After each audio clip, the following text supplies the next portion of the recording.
Will you please give a big round of applause? Let's hear it for Daniel's cousin, let's hear it for Sam!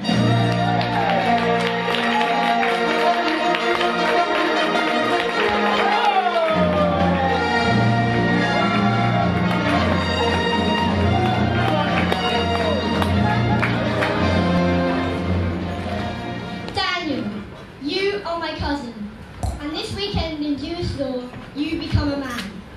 I can't believe you have asked me to do this speech and given me the chance to embarrass you in front of all your friends. Too late. I have known you since the week I was born. Oh, what a week it was. Ever so tiring.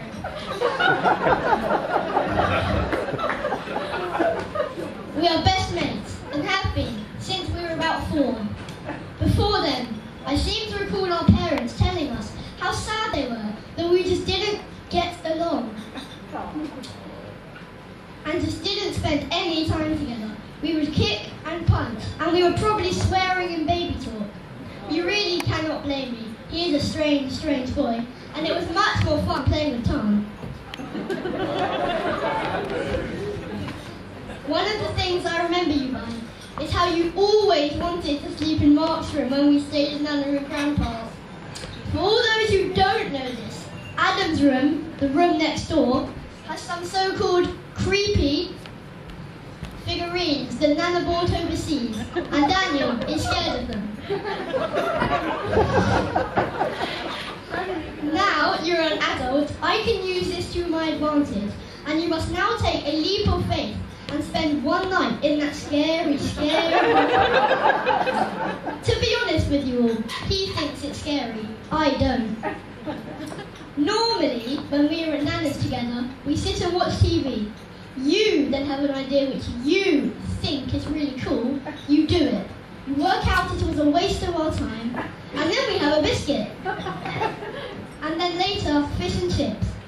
And then we go on the computer and come down and spend quality time with our grandparents, watching Neighbours.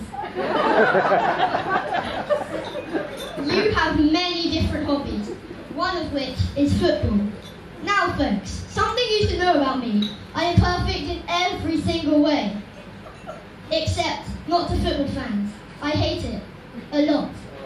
However, my Arsenal supporting uncle dragged me to an Arsenal v Spurs match on my 8th birthday.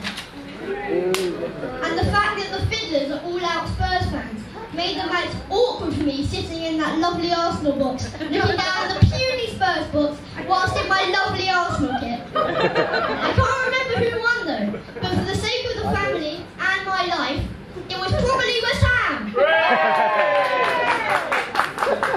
When we were younger, the fiddler cousins were very imaginative, and we used to come up with great stories and plays, one of which was called Army Craft. I seem to remember there was about 2 guys who tried to kill each other for a bit. We would jump over the sofas, and then Time would say, "Coming out on DVD soon." Blockbuster denied its release a year later, but I think they should reconsider, as it was a fantastic show, and I'm sure even though it be rated 18 to explicit content, we would be able to watch it.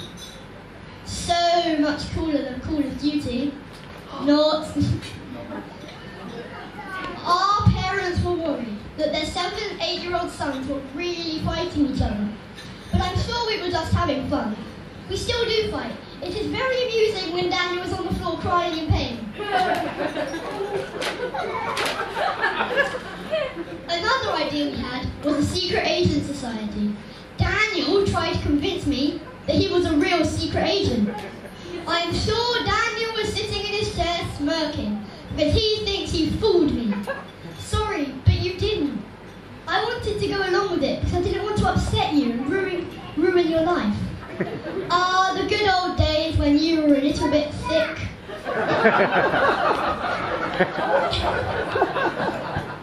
Always talk to me about your amazing goalie skills. Whenever we played football together, you told me I was really good. You liar. And then you said a Spurs player thought that you were really good. I cannot tell if you were lying, but since it's your barmitzvah, let's say he did say he was a really good player. Wink. Wink. Daniel, you are my cousin and friend. A good person and all in all, great to be around. You are awesome. Anyone as you as your friend is lucky. Most of the time. Except when you're going a little bit crazy.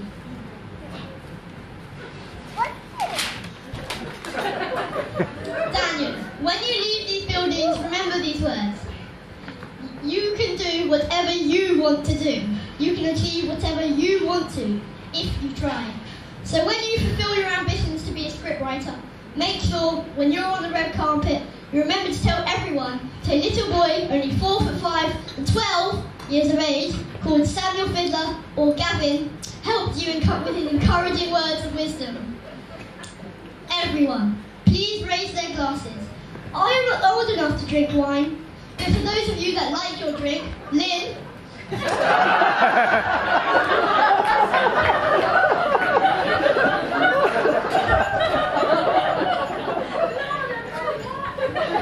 Enjoy, and join me in a toast to Daniel. Daniel! Sam, what can I say, mate? You haven't got 3.5. Sam, come here a minute, mate. Come on. Good. Can you imagine how difficult it is to do a speech at a bar mitzvah to all you people? This young man has done an amazing job tonight. Let's hear it for young Sam. Come on.